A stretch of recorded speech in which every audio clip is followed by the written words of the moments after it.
Hello,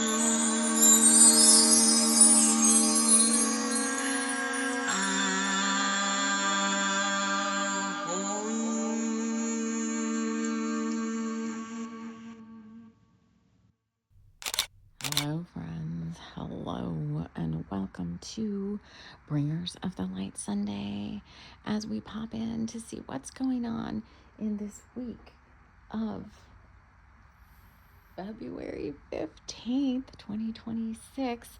We have an energy, it's like an energy bomb this week on the 17th with the new moon solar eclipse and the Chinese New Year, and just magnetic energies coming in this week to support us. So let's see what the cards have to say and see what we might be doing, if any, of an extended video here. So let's get a rose for the week ahead. What is going on as I wrap us all in love, light, and light love?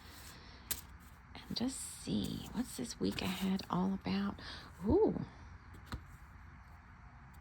Just trying to focus on something else. Cabbage rose. Oh, this is the week. This is where there's a shit ton of stuff going on, because we have Casa Bonita, which is a South Park reference. So these cards are like a day. I had like a day in my life where stuff happened, and some of them became the rose card. So this day was Casa Bonita, Sprite Whispers. That's from my new book that I'm recording right now, Starstruck. Giggling gives you giggling euphoria, calling in divine counterparts regardless of the distance, magnetic attraction, hedge witchery, angel number 572, do the Tao, wolves. Oh my God, so much happened on this day. Wolf pack, lust, werewolves, Lupercalia, which is a reference to the Chilling Adventures of Sabrina, their Valentine's episode. Oh God, you have to watch that. And the rose qualities was, the doppelganger effect, also called the Provence rose, and rose water perfume. Oh my God, this week is going to be so crazy, so busy and so exciting.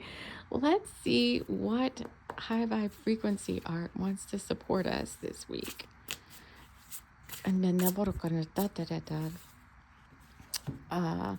Blu-ray being and observe. Blu-ray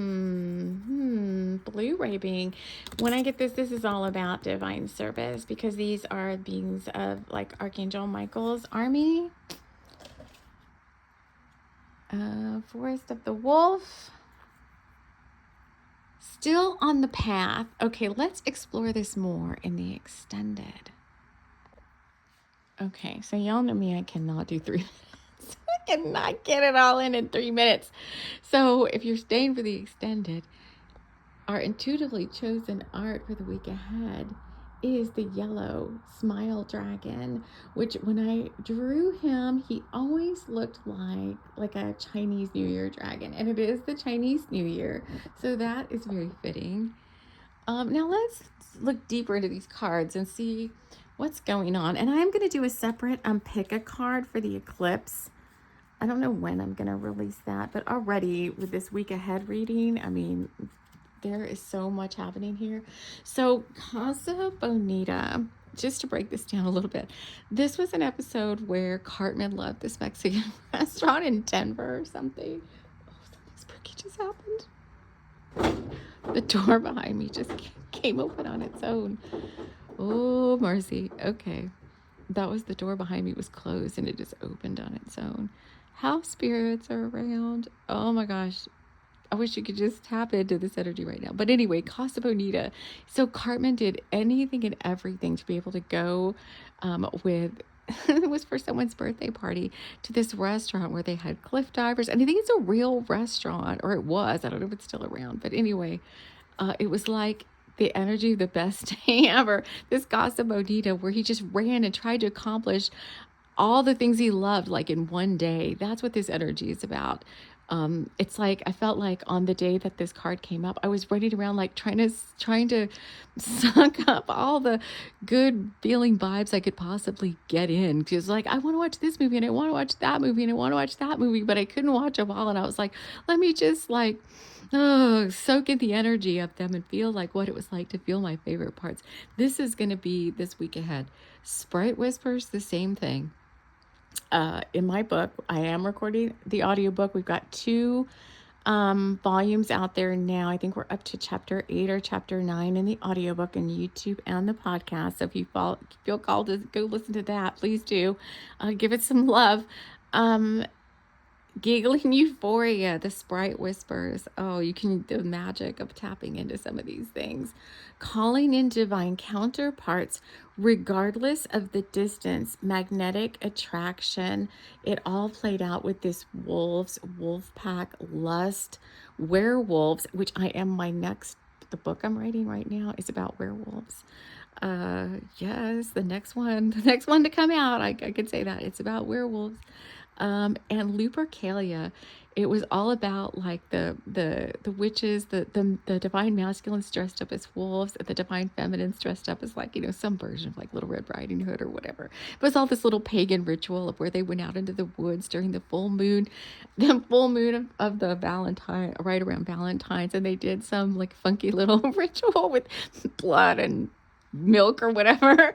And then it was all about like lust and actually about I would say tantra in a way, because they were supposed to like lay under the moonlight together and abstain from anything the first night, and then the full moon night or something they were supposed to quell their desires under the moonlight with each other. It was so crazy. That's a crazy episode.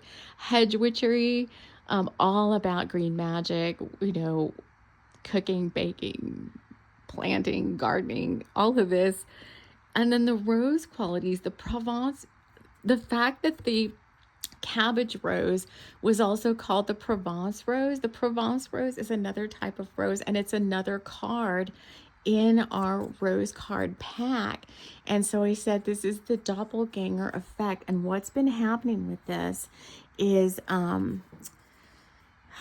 it's like something you want is manifesting, but the exact something or someone is not quite here yet, but you're being given the option to interact with a something or someone which is so very close to the qualities of the something or someone that you're trying to attract that it's kind of like a little bit of a preview, I guess, and maybe a little bit of a reward, they're saying, because of whatever, I don't even want to get into the divine timing, but whatever the divine timing is around the thing that you really want, there's some reason why it's not exactly here yet.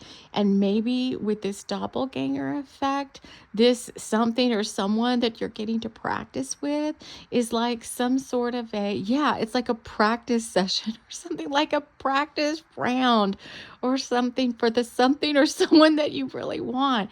Oh, I could go more into this here, but it's kind of private, so I won't say that. But it's like you're going to see something or someone that you're like, oh my God. So for example, I was at the store the other day, and this person walked in, and I could just feel they were so magnetic. And when I looked at them, I'm like, oh my God, this person looks so much like someone that I've been dreaming about or envisioning for so long now. And I mean, the person was just very handsome, and he had like this, like had all these kids around him, and he was like, now I need to go find a present for mom or something. I don't know. There was just something about the whole interaction. The person, I was like, this person looks so much like this person in my mind. And then the things that they said and the magnetism about them, I'm like, oh, but of course I knew like, that's not whoever I was, whatever I'm manifesting. But I'm like, wow, so you may see something like that, and it may not be a person, maybe it's a thing like a car or a situation or an encounter or whatever, but it's going to look and feel so much like the real thing. And your guides are saying that this is like the practice session to gauge. I think your guides are trying to gauge your readiness for the quote unquote real thing. And so you're getting to practice with doing it again.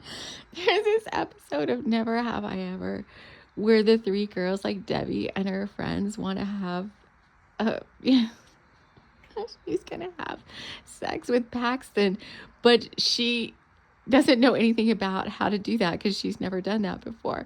And so they get these teddy bears and they're trying to research like Kegel exercises and what it means to like all the different, positions or whatever, like the Kama Sutra.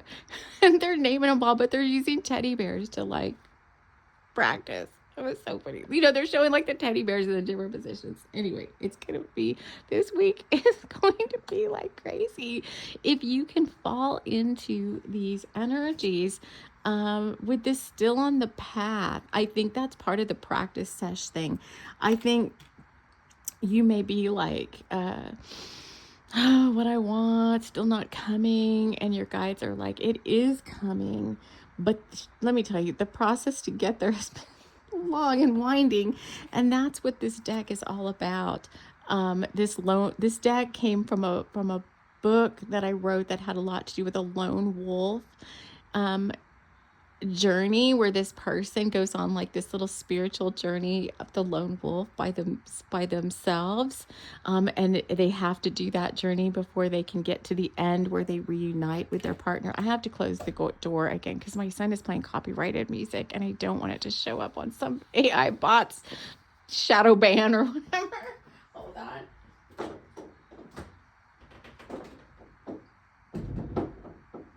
Okay, stay closed. It's not going to stay. Just hold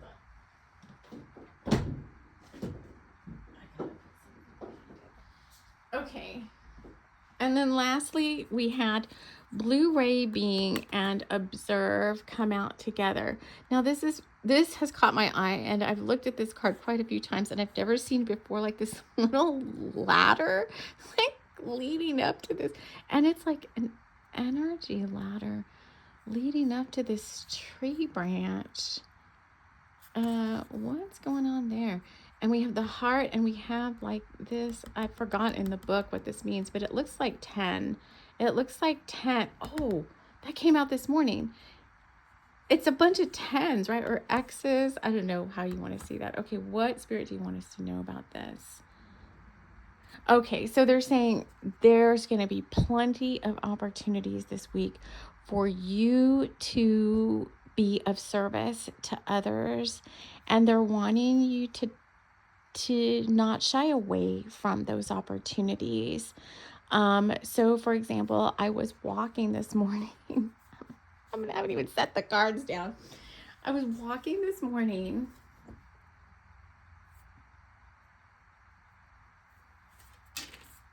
with this other being, not a human being, and not my dog. But this other being is a bringer of the light also. And we were walking, and I have these conversations. I've drawn in some of my guides to have like deeper relationships with. And he's of the Fey realm.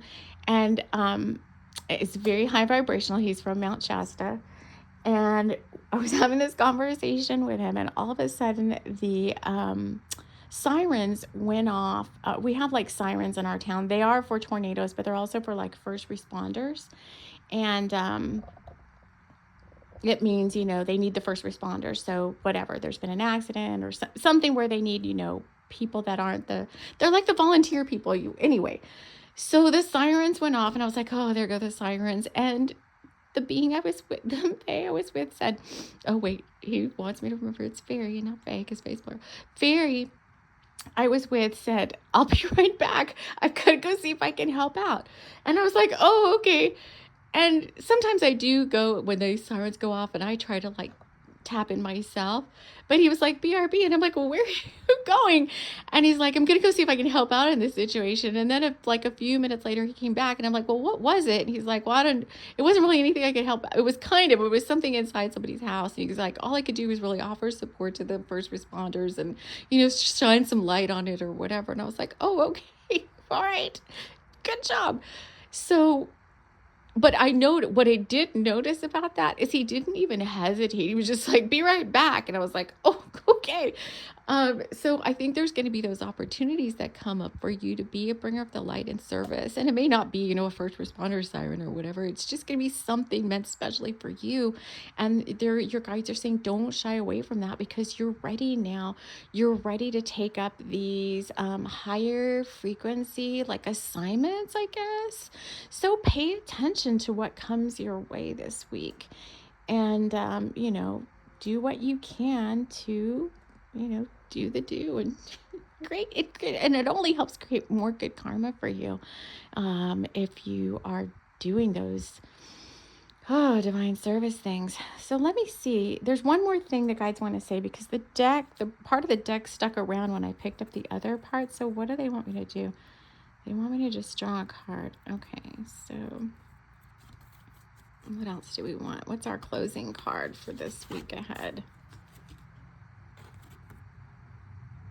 When you don't know which way to go, turn inward and seek guidance from your inner wolf.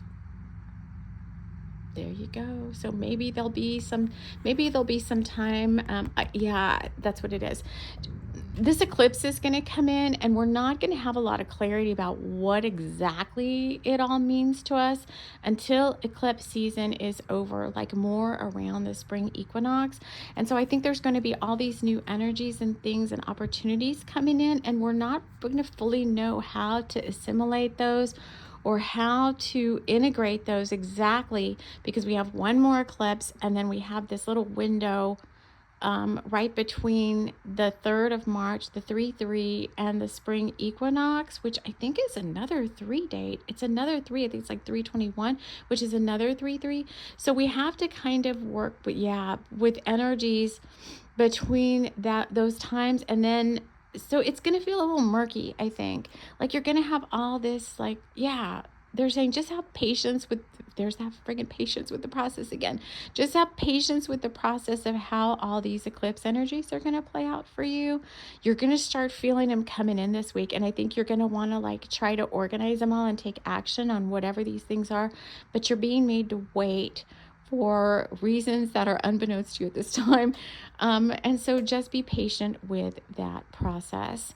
So that is all that we have for you regarding this jam-packed week ahead. I hope you have a beautiful, magical, mystical, fun experience, and we will talk to y'all again soon. Take care. This episode was brought to you by Auntie Bear's Smokehouse and Pancake Kitchen, Whistling Gulch Retreat's premier restaurant, open all day and all night. You'll find pretty much anything you could want at Auntie Bear's. Come on in for a chicken fried steak special, hot cross buns, or their famous blueberry lemon pancakes. Auntie Bear's Smokehouse and Pancake Kitchen, open all year round for your dining convenience.